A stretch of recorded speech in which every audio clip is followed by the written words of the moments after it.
Hello and welcome to my YouTube channel. My name is Alyssa Rodriguez, and you can actually find a lot of real estate tips, property management help, and a couple of things just about me on this channel. So if you're interested in that, just make sure that you like, subscribe, the typical stuff that you hear everyone say, and turn the notification icon on so you can stay up to date. I want to be there and baby dance the night away. I let my head down if I want. Don't you just get tired? So I'm pretty sure you want to know what not to do as you start your journey into becoming a successful real estate agent. That's why you clicked on this video. And I'm going to show you exactly what I did and what I didn't do well that didn't let me start on the right foot with all of this. So number one, don't jump into the first brokerage that you find. Make sure that if you're interested in one, that you can see if they have a calendar full of events or just collaboration meetings that you can be a part of because you're considering joining their team. If you let them know that, they should be willing. If not, that may be something to reconsider if you're somebody that likes to be a part of a team. Just feel out the culture, feel out the brokerage, what their goals are, what their core values are, and see if it aligns with yours. So that way you can make sure that you're joining a team that just benefits you and helps you grow. If they have successful leaders or mentors or just successful agents in there that are willing to teach you kind of what they know, then take that as a sign that you should maybe consider moving forward with them. If not, and there are no successful agents in there, just take that as a sign. So number two, set up a game plan. Set up the end goal and what that consists of and entails to get you to the end goal. What I mean by that is I knew where I wanted to be. So for example, if you want to get 3 homes a quarter, 3 closings a quarter, what do you have to do today to make that happen? Because the first lead that you have may not close. It may not convert. It may not convert. So make sure that you're setting yourself up for success in the beginning and you're kind of laying out all of the grimy details and the nitty gritty details to make sure that you're setting yourself up for success. When I first started this, I'm telling you, I did not know what I was doing. I was like, okay, I want to do this. I was only doing postcards, guys. I was only doing postcards and I was like, all right, I'm not getting anything back. And I probably spent like at least $1,000 on just postcards for nothing to happen. Yes, consistency is key, but just know that when you're setting up a plan, you have to look at what it will consist of and don't just put it all in one thing. Unless it's like social media and things like that. Yes, go full force with it, but give yourself a variety. Call people, cold calling, things like that. So make sure that you're setting yourself up for success with a game plan in mind. The third thing is not knowing what to do when joining a brokerage. So the greatest tool that we have that sets us apart from, I'm sorry, that's my cat. You might see him in the background.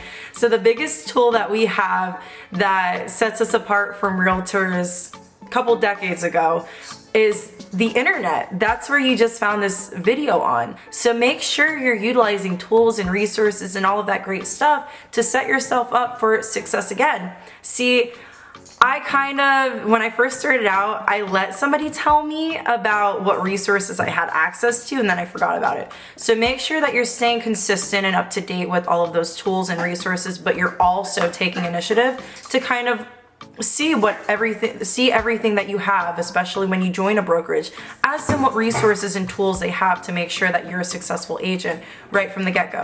Hold on. Hey. He is playing with an ornament. Sorry, that's ridiculous. Look, I forgot what I was saying now. Okay, so in Florida, for example, we use the multiple listing service, the MLS for short. And in that program alone, there's so many features like IMAP, there's Realist. So for IMAP, that's actually how I farmed homeowners and absentee homeowners to send postcards to them. So yeah, whatever you find is your niche, just stick with it, roll with it, but give yourself variety so that way you're not stuck in one thing. That goes back to what I said previously. Okay, so number 4 is not cold calling or farming leads properly. Oh my goodness, this is like the biggest thing. And a little tidbit now is I actually joined eXp Realty, and they help you get leads. So they have a lot of great programs where you can pay a referral or things like that to have access to leads and buyers who are currently on the phone. So make sure that you're checking for that as well. But if you're trying to do it yourself, not cold calling, call at least 20 to 100 people a day. Expired listings are hard, but if you find an expired listing and you go and knock on their door, actually I learned that in my boot camp with eXp, and it's so beneficial, the things that you don't necessarily think of yourself but are very crucial when you're trying to convert and build those connections up. I never did this. This is why I failed big time, is I didn't know where to start. I didn't utilize any of the resources I had access to, and I didn't know. So you can use Fiverr to have skip tracing to find the homeowner's email, contact information, whatever you can get whatever they can get their hands on, just by using IMAP, for example. IMAP, again, is what I use for postcards, and it gives you, in a geo-fenced area, leads and homeowners that you can be able to get their personal information. Just make sure that they're not on the do not call list and registry, because you will get fined if you took your state exam, your real estate exam, you know that. Don't do that. Just do your due diligence and make sure that you are checking the do not call registry. You can't come back and leave a comment, I hate you, Alyssa, you told me to do this and now I'm getting sued. That's not on me. I'm just telling you what not to do, what I did, what I didn't do, and what I'm learning. So just disclaimer there. Okay, so number 5, and the biggest thing, is getting into real estate to have more free time. So you get what you put into this business, and I'm being just completely frank and honest. So if you're waking up and you're building habits, positive habits, and you're waking up at 6 a.m. and you're setting a positive schedule, like from this time to this time, I'm gonna make X amount of calls, I'm gonna reinforce meeting people, network, whatever you wanna do. And then from this time to this time, you're gonna go to closings and showings and do all of that stuff. So just plan out your day. Plan out your day every day, and you will absolutely see results. I never used to do that. I would just kind of take my day as it was, and I definitely got back what I put into it, which was nothing. I had no substance in this industry. The thing is, real estate, the economy is built on real estate. And in turn, you can build real wealth for yourself. And you have to understand as well, it's competitive and it's saturated. So if you're not working, then you are giving your leads to somebody else who's willing to put that work in and go the extra mile for that person. If you're not going all in, you're already getting left behind. And that's the biggest thing.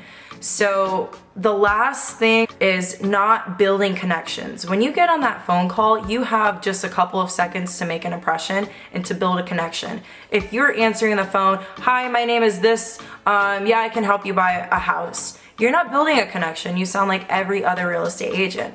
So when you're calling that person, just say, hey, like, why do you want that 4-bedroom, 3-bathroom? Ask questions. The leader that I work underneath, his name is Ramos. You probably know him. He is big on ask more questions, because they lead to more questions, which lead to opportunities and commissions, basically.